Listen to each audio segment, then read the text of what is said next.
របៀបប្ដូរថ្ម Oppo A18 បងឡើយទូរស័ព្ទនឹងឆេលុតចេញតែ iPhone ហើយវាលុតទៅវិញហើយវាចេញបែបនេះចេញហើយលុតទៅវិញនឹងដល់សាកភ្លើងនោះចុចប្រើបាន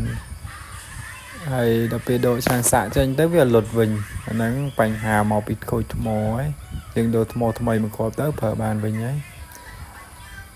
បាញ់ទឹកពលាកាវវាពណ៌ប្រជុំមកជាឡាមួយឆ្កឹះវាមកឆ្កឹះមានមុខបន្តិចមកហើយយើងបាញ់ទឹកពលាកាវទៀតទៅបាញ់ពណ៌វាប្រជុំទៅហើយយើងជាយកក្នុងក្រោយនឹងចេញមក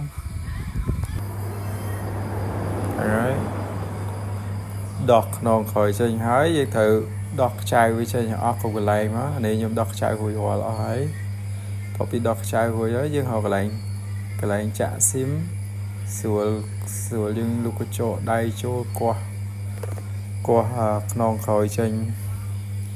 នេះចាក់កញ្ចក់ដៃគាស់វាធ្នមពណ៌វាមកជុំមកហើយវាលបើកជើងស្នាប់វាមកហ្នឹងហើយគាស់វាពណ៌មកជុំមកកន្លែងនេះខ្នងដៃតិចទៅវាមានខ្សែ scan កញ្ចៅដៃមួយទៀតយើងឆ្កឹះខ្សែ scan កញ្ចៅដៃចេញមកក្រៅដែរមកហើយបន្តទៀតយើងចាប់ផ្ដើមដកស្នាប់ជើងថ្មហើយដោះថ្មចេញមកគាស់យកថ្មចាស់នឹងចេញគាស់យកថ្មចាស់វាចេញទៅហើយយើងយកថ្មថ្មីមកដាក់ចូលវិញមកដាក់ចូលកន្លែងដើមកន្លែងថ្មហ្នឹងមកយើងបើកថង់បើកអីដាក់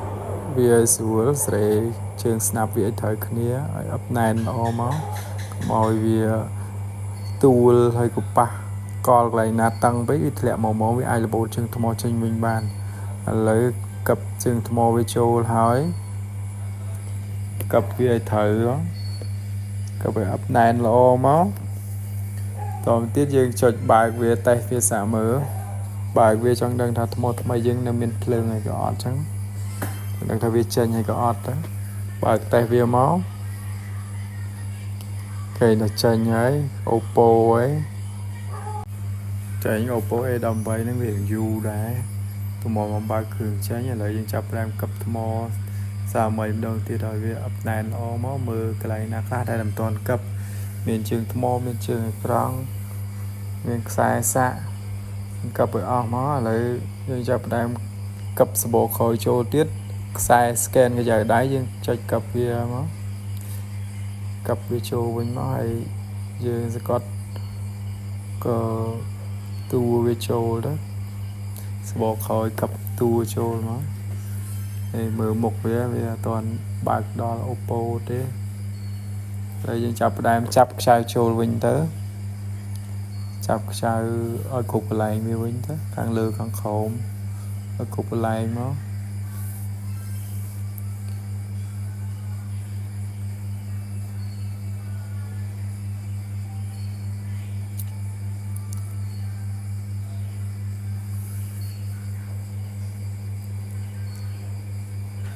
ហើយទៅនេះយើងចាប់ខ្ចៅទៅនេះយើងសម្អាតកៅវាហើយទៅកៅនោះក៏ត្រូវសម្អាតឲ្យវាគ្រប់កន្លែងដែរនេះឥឡូវវាបើកដំណើរការចេញហើយយើងចុចទៅតេស្តវាសិនមើលអេក្រង់ចាស់វាដើរហើយយើងចុចកន្លែងនេះមកយើងអាចមើលភាគរយថ្មមើលអីបានភាគរយថ្មវានៅ65ថ្មវានៅខ្ពស់ដែរថ្មថ្មីហើយចុច back ទៅហើយយើងទុកវាម្លាយសិនទៅយើងមកសេរីខ្នងក្រោយសម្អាតកៅឲ្យស្អាតដាក់កៅពត់ជុំវិញជុំមកហើយយើងចាប់ផ្ដើមកឹបចូលតួវិញទៅយើងសេរីសកត់ឲ្យវាស្មើទៅចាប់ពត់វាមកជុំទៅឲ្យវាអឹបណែនកៅល្អតទៅទៀតយើងដាក់ស៊ីមគេចូលចៃប៉ុណ្ណឹងដូរថ្មបានជោគជ័យហើយយើងនៅតែហុំកស៊ូវាទៀតហុំកស៊ូវាប្រហែលជាកន្លះម៉ោងទៅចាំឲ្យម្ចាស់គេដកហ្នឹងឲ្យគេយកទៅប្រើបានណាហើយសាកភ្លើងវាសាកមើលផងមើលឃើញតែសាកចូលហើយ